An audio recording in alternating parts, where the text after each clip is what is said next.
यमुना जी के तट पे हम सब लोग जो हैं नाना दरबार में गुरु पूर्णिमा उत्सव का जो पहला दिन है, गुरु पूर्णिमा उत्सव के प्रारंभ में हम गुरु जी के उत्सव के रूप में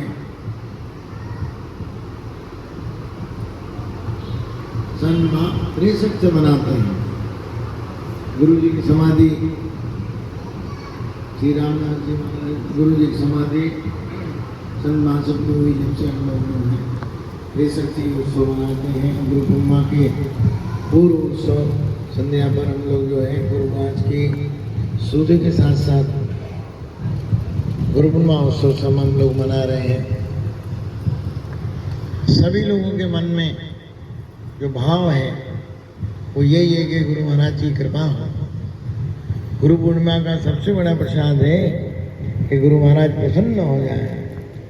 उनकी प्रसन्नता की दृष्टि हमारे बुद्धि को सम्यक बनाए, ऐसी बुद्धि हो जिससे सत्कर्म और सत्प्रेरणा और भक्ति की पराकाष्ठा होकर भक्ति दृढ़ रूप से हमारे मन में बस जाए।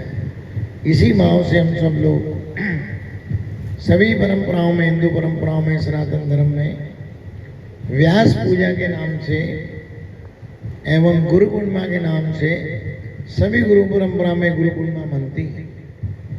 गुरु पूर्णिमा पर गुरु परंपरा में यही नियम है कि साल में कहीं भी हो, लेकिन गुरु पूर्णिमा के लिए हमें गुरु दर्शन के लिए गुरु स्थान पर जाकर गुरु महाराज का पूजन करना और गुरु महाराज के सानिध्य में उनके सन्मुख होकर, जिससे उनकी दृष्टि जो है हमारे पे पड़े और उस दृष्टि से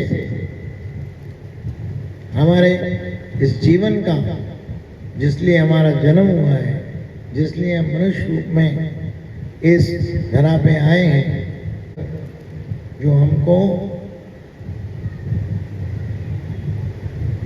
मनुष्य रूप दिया है, उस मनुष्य रूप का सफल रूप जब ही होता है जब गुरु कृपा हो, गुरु की शरणागति हो, और गुरु की शरणागति के बाद उनकी कृपा की ऐसी दृष्टि हो जिससे मन में भगवान के लिए, अपने सतगुरु के लिए जो जिसको मानता है, कुछ लोग भगवान रूप को, देव रूप को सब मानते हैं, गुरु परंपरा को सेकंड रूप से मानते हैं। लेकिन हमारी धुनी वाले दादाजी की परंपरा में हम लोग बड़े दादाजी महाराज को शिव रूप, छोटे दादाजी महाराज को विष्णु रूप मानते हैं। तो हमारे लिए भगवान शिव और विष्णु भी दादाजी धुनी वाले हैं।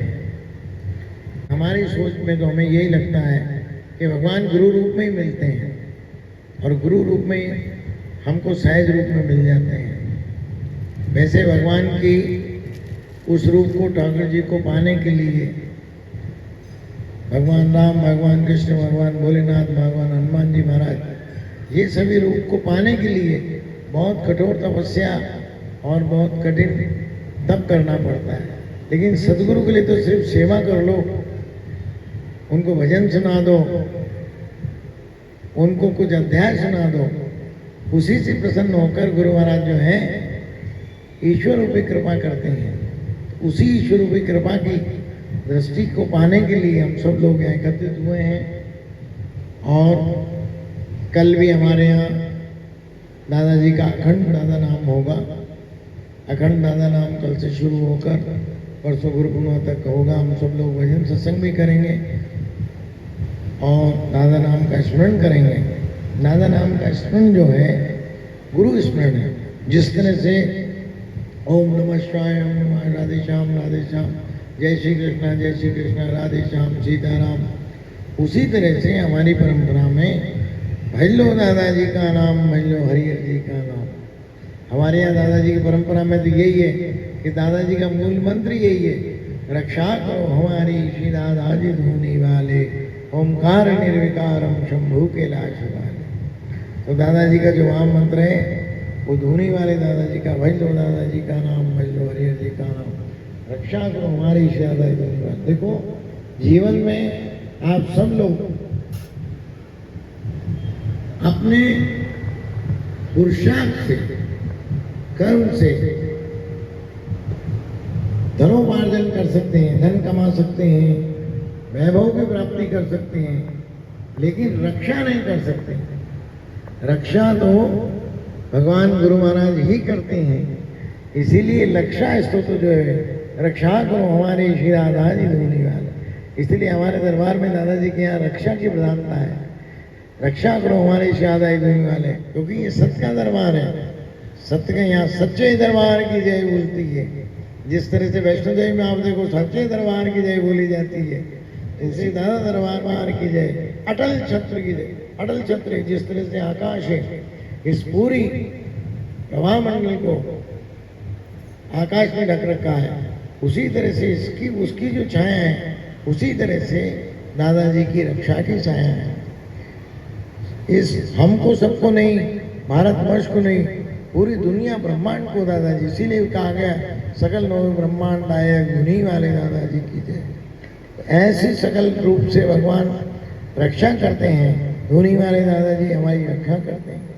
उसी रक्षा के कारण हमारे रक्षा मंत्र में हम जो भी ध्यान करेंगे दादाजी महाराज जी से रक्षा करके, और रक्षा के साथ साथ ऐसी बुद्धि देते हैं जिससे मन में सत्कर्म की प्रेरणा, भगवान और गुरु महाराज से जो जिसको मानता है, भले वो किसी भी रूप में किसी भी भगवान को, किसी भी रूप को, किसी संत को मानता हो, लेकिन संत वैष्णव होना चाहिए। सिर्फ सनातन धर्म की परंपरा के जो संत हैं उनको मानने वाले, और सभी भगवान, भले हनुमान जी महाराज हो, मैया हो, दुर्गा माता हो, जितनी मैया हैं, नौ दुर्गा माता हैं, या भगवान राम है, भगवान कृष्ण ये अवतार हैं, भगवान राम और कृष्ण अवतार हैं, इन सब की जो लोग भी मानते हैं उन सब के लिए दादा धुनी वाले रक्षा करते हैं। रक्षा की कवच हम धारण करते हैं, उस कवच से हमारी रक्षा करते हैं। यही गुरु महाराज की कृपा है, और उसी कृपा के हम पूर्ण रूप से, आंशिक रूप से हकदार भी हैं। हम सब लोग दादाजी के बाल गोपाल हैं, इसलिए हमारा हक है। हमारे गुरु महाराज हमसे कहते थे कि बोले अपना हक है, अपना हक नहीं छोड़ना चाहिए। तो जब हम उनके हैं तो वो करेंगे नहीं, उनको करना पड़ेगा। ये यदि भाव हो कि हमको करना पड़ेगा तो करना पड़ेगा। जिस तरह से द्रौपदी की लाल, आप देखो उसने जिन जिन को पुकारा सबने मुंह फेर लिए, अर्जुन वगैरह ने भी मुंह नीचा कर लिया, भीम जैसे पराक्रमी ने मुंह किधर कर लिया, लेकिन जब कोई सहाय नहीं हुआ, बोला हे भगवान, हे हरि, और हरि के रूप में भगवान ने चीर अक्षय कर दिया। इतना चीर अक्षय किया कि दुशासन जो है खींचते खींचते थक गया, उसकी बाजू और वो सब खींच गया। अभी भैया ने भजन भी गाया था, वो उस तरह से ऐसी रक्षा करता। ऐसे समय में लेकिन भगवान भी देखते हैं कि एक बार सबको देख ले, सबको अजमा ले। तो द्रौपदी जब तक औरों को करती रही कि अर्जुन की तरफ देखा, विषम पितामह की तरफ देखा, औरों की तरफ देखा, लेकिन जब उन किसी ने सबने आंख झुका ली, ऐसी सभा में सबने दुर्योधन से डर के या जो भी हुआ हो, उसको उन्होंने आके द्रौपदी की तरफ देखते मुंह घुमा लिया। जब उन्होंने मुंह घुमा लिया, एक ही सहाय है, फिर उसको याद है हरि, हरि के जैसे उसने ऐसे हाथ रखा और भगवान ने चीर बढ़ाया। तो इस तरह से ऐसे समय में सिर्फ हमारे सदगुरु महाराज, दादाजी महाराज, भोलेनाथ दादाजी महाराज ही रक्षा करते हैं। तो भगवान रूप से क्यों कि धुनी वाले दादाजी महाराज ने शिव रूप में गौरी शंकर महाराज को दर्शन दिए। आप सबको ये उदाहरण आप पहले भी बता चुके हैं, सबको पता है। तो उसी तरह से भगवान भोलेनाथ जो हैं, क्योंकि सभी देवों को देख आदि देव शंकर भगवान भोलेनाथ है, तो उसी तरह से हमारे जो देव हैं धुनी वाले दादाजी हैं। रक्षा करो हमारी श्री दादा ही। उन्हीं भोलेनाथ की प्रसन्नता के लिए अब हम दादाजी की प्रसन्नता के लिए शिव तांडव का पाठ करेंगे। आप सभी ने, हम सब ने महिमन का पाठ किया, अब हम शिव तांडव का पाठ करेंगे। जटा कवि